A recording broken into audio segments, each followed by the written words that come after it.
All right, little PSA for folks who've got a Pioneer unit, head unit. This is sorry for the glare. There we go.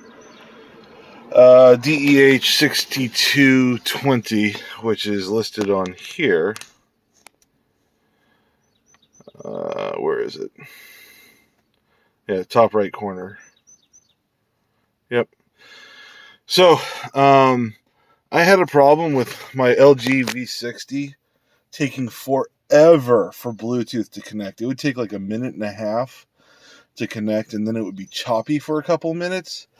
It was really terrible, really annoying. So I was literally about to find a new head unit, and of course I don't want to change my phone because that's an expensive way to go. My wife's Galaxy Note 8 works fine. A lot of other phones worked fine, but this is my main phone. I didn't want to go out and spend money on a new phone, so I wanted to figure out what was going on with this. I apparently had bought this head unit, and it was one of the first revisions. I bought it off of Amazon. I originally thought it was an Amazon-only model.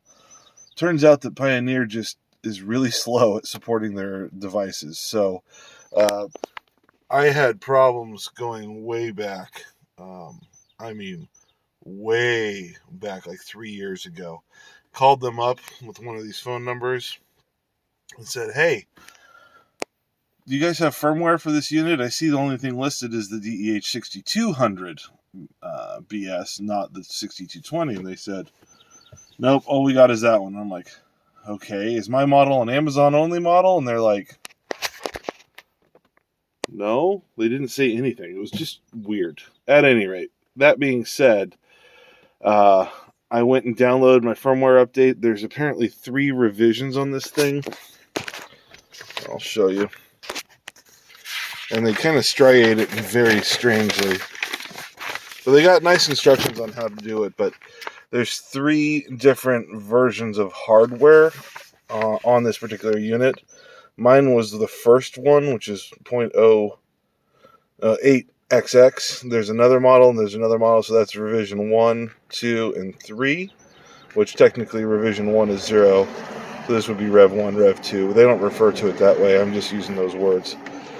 But when I went in and did a check on my unit to find out what firmware version it had, it was 08.01, which is the very first one. As you can see, I wrote it down there with some crappy pens I had in the car. So that being said, after I did the update, Bluetooth sets up no problem. Takes no time to do this. Let's see if I can... there we go.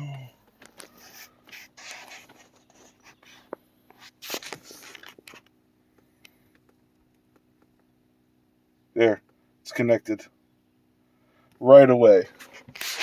So at any rate, if you've got one of these Pioneer head units, definitely, and you're having Bluetooth connectivity, it's not widespread. I haven't found it all over the internet or anything like that. So I'm making this quick video. I'm going to throw it on YouTube and just so it's out there for a PSA for people, because that's really frustrating when there's no information as to why your Bluetooth phone is not connecting with your head unit in your car. It's very frustrating. I mean, almost nobody has these single DIN head units anymore. This is an old BMW anyway, as it is.